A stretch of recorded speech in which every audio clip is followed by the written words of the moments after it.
Alors bonjour à tous, aujourd'hui nous continuons notre lecture de la Bible à la lumière de la tradition de l'Église et nous en sommes rendus au chapitre 23 du livre des psaumes. Comme toujours, nous remercions les éditions Insigé de Mediapol d'avoir mis à notre disposition ces textes qui nous permettent de faire ces vidéos et nous nous remettons entre les mains du Seigneur. Notre Père qui êtes aux cieux, que ton nom soit sanctifié, que ton règne vienne, que ta volonté soit faite sur la terre comme au ciel. Donne-nous aujourd'hui notre pain de ce jour. Pardonne-nous nos offenses, comme nous pardonnons aussi à ceux qui nous ont offensés, et ne nous laisse pas entrer en tentation, mais délivre-nous du mal. Également, nous nous remettons entre les mains de notre Mère bienveillante, la Vierge Marie. Je vous salue Marie, pleine de grâce, le Seigneur est avec vous. Vous êtes bénie entre toutes les femmes, et Jésus, le fruit de vos entrailles, est béni. Sainte Marie, Mère de Dieu, priez pour nous pauvres pécheurs, maintenant et à l'heure de notre mort. Amen. Également, nous faisons toujours cette demande spécifique à l'Esprit Saint, qu'il corrige en nous les erreurs éventuelles qui peuvent provenir, soit d'une formulation de ma part qui est incorrecte, ou soit du cœur qui reçoit la parole. Alors, sans plus attendre, je commence la lecture des 2 premiers versets. Psaume de David, le Seigneur est mon pâtre, rien ne me faut. Sur l'herbe verte, il m'a couché parmi les siens, près des eaux du repos, il me mène.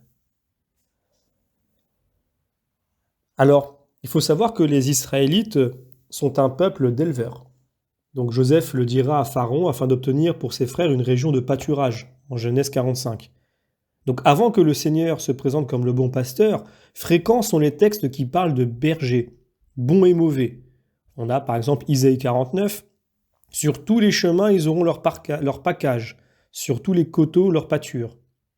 Ils n'auront pas faim, ils n'auront pas soif, car le compatissant les guidera, il les conduira aux eaux jaillissantes. » Jérémie 50, « Quiconque les trouvait, les dévorait. » Zacharie 11, « Ainsi parle Yahvé mon Dieu, fais paître les brebis qui sont pour l'abattoir, ceux qui les achètent les égorgent impunément. » Zacharie 9, « Yahvé leur Dieu les sauvera en ce jour-là, comme le troupeau de son peuple. » Jérémie 3, « Je vous donnerai des pasteurs selon mon cœur. » Isaïe 34, « Voici, je prendrai soin moi-même de mon troupeau. » Ou encore Apocalypse 7, « L'agneau sera leur pasteur. »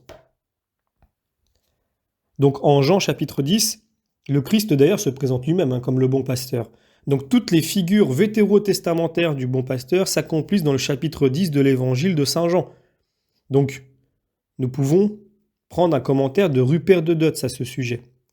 « Je suis le bon pasteur, je suis venu pour qu'ils aient la vie, qu'ils l'aient plus abondamment. » Cette répétition ajoute-t-elle quelque chose ?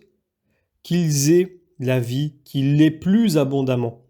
Oui, elle ajoute toute la différence qu'il y a entre la promesse d'un Messie et sa venue, car les pères antiques avaient de médiocres pâturages.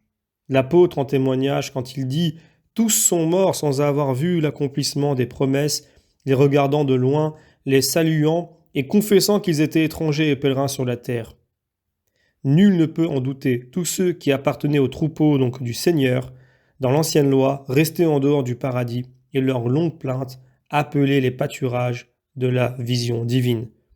La vie qu'ils avaient en espérance, il la leur donna donc en réalité. Depuis qu'il est venu, les brebis entrent dans le bercail de l'Église par la foi, et après la mort, elles jouissent de la vision du souverain pasteur.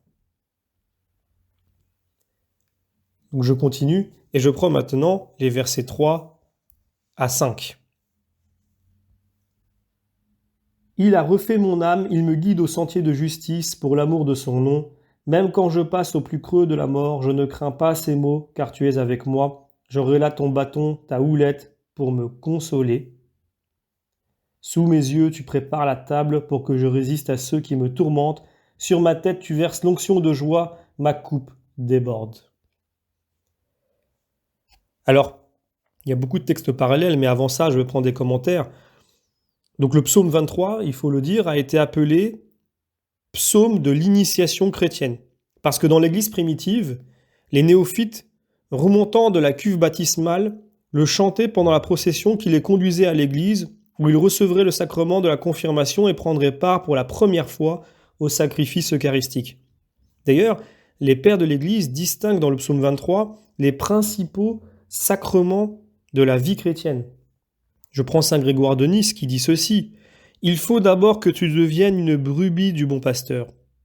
La catéchèse te guide vers les pâturages. » Donc c'est les versets 1, verset 2, verset 3. Puis que tu sois enseveli avec le Christ dans la mort par le baptême qui est ombre et image de la mort, verset 4. Et ensuite, il prépare la table sacramentelle, verset 5, et te marque avec l'huile de l'esprit, c'est la troisième partie du verset 5. Et enfin, il offre le vin qui produit la sobre ivresse, et c'est la fin du verset 5. Donc il y a évidemment pléthore de textes parallèles. Je peux prendre Sagesse chapitre 10. Donc elle, la sagesse, conduisit par des sentiers droits le juste fuyant la colère de son frère et lui donna la science des choses saintes. On peut prendre Siracide chapitre 34. L'esprit de ceux qui aiment le Seigneur vivra. Leur espérance repose sur celui qui les sauve. Celui qui craint le Seigneur n'a rien à craindre. Il ne sera pas démonté, car le Seigneur est son espérance. Je peux aussi prendre Psaume chapitre 16. Le Seigneur est ma part d'héritage et ma coupe, c'est toi le garant de mon lot. Donc je continue et je prends maintenant le dernier verset. Donc c'est un psaume qui est assez court. Voici que ta bonté, ta miséricorde me poursuivent tous les jours de ma vie et j'habiterai la maison du Seigneur en ce jour qui n'aura pas de fin. Alors, tout de suite prenons un commentaire d'Origène. Quelle est cette miséricorde qui te poursuit? Sinon celle-là même dont l'apôtre dit « Il a été fait pour nous sagesse de Dieu, justice, sanctification et rédemption. » Donc la miséricorde qui te poursuit saisit les uns et pas les autres. Elle ne saisit pas ceux qui la fuient obstinément, mais ceux qui ne fuient pas trop. Elle les saisit pour leur faire du bien, et la miséricorde ne se contente pas de me poursuivre, mais elle fait en sorte que j'habite dans la maison du Seigneur pour les jours éternels. Alors il y a évidemment plusieurs textes parallèles. Je peux prendre 1 Thessaloniciens chapitre 4. « Alors nous serons toujours avec le Seigneur. » Luc chapitre 1. « Sa miséricorde s'étend d'âge en âge pour ceux qui le craignent. » Psaume chapitre 5. « Le mauvais ne peut habiter avec toi, mais moi j'entrerai dans ta maison par la surabondance de ta miséricorde. » Donc voilà, on peut encore prendre un dernier, Romains chapitre 9. Dieu a dit à Moïse, « J'ai pitié de qui j'ai pitié, et je fais miséricorde à qui je fais miséricorde. » Donc, cela ne dépend pas de l'homme qui veut ou qui court, mais de Dieu qui fait miséricorde. Alors je terminerai sur un commentaire de saint Thomas d'Aquin, un commentaire sur l'évangile selon saint Jean au sujet du bon pasteur. Donc ça va prendre la suite de ce que nous avions dit au départ de ce commentaire. Donc, je suis le bon pasteur. Que le Christ soit pasteur, c'est clair, cela fait partie de sa mission. De même que le berger gouverne son troupeau et le fait paître, ainsi le Christ fait vivre ses fidèles en leur donnant une nourriture spirituelle, en leur donnant même son corps et son sang. Vous étiez comme des brebis sans pasteur, nous dit saint Pierre, mais maintenant vous vous êtes tournés vers le vigilant pasteur de vos âmes. Isaïe dit aussi, comme un berger il fera paître son troupeau. Mais Jésus avait dit plus haut que le berger entre par la porte et que lui-même le Christ est la porte. Ici il dit qu'il est le berger, donc il entre par lui-même. Oui, c'est par lui-même qu'il entre, car c'est lui-même qui se manifeste, et par lui-même il connaît le Père. Nous entrons par lui, et c'est par lui que nous obtenons la béatitude. Mais attention, nul autre que lui n'est la porte, car nul autre que lui n'est la vraie lumière. D'autres sont lumière par une participation de la lumière. Jean-Baptiste n'était pas la lumière, mais il était venu pour rendre témoignage à la lumière. Du Christ, par contre, l'Évangile dit, il était la vraie lumière qui éclaire tous les hommes. C'est pourquoi nul ne prétend être la porte. Le Christ s'est réservé d'être la seule porte. Quant à la mission du pasteur, il l'a communiquée à d'autres et il l'a donnée à ses membres.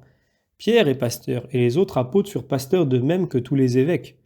« Je vous donnerai des pasteurs selon mon cœur » est-il écrit en Jérémie. Mais, bien que les chefs des églises soient tous pasteurs parce qu'ils sont fils, le Christ dit au singulier « je suis le bon pasteur, pour enseigner que c'est la charité qui fait le pasteur, car nul ne sera bon pasteur s'il ne devient pas la charité.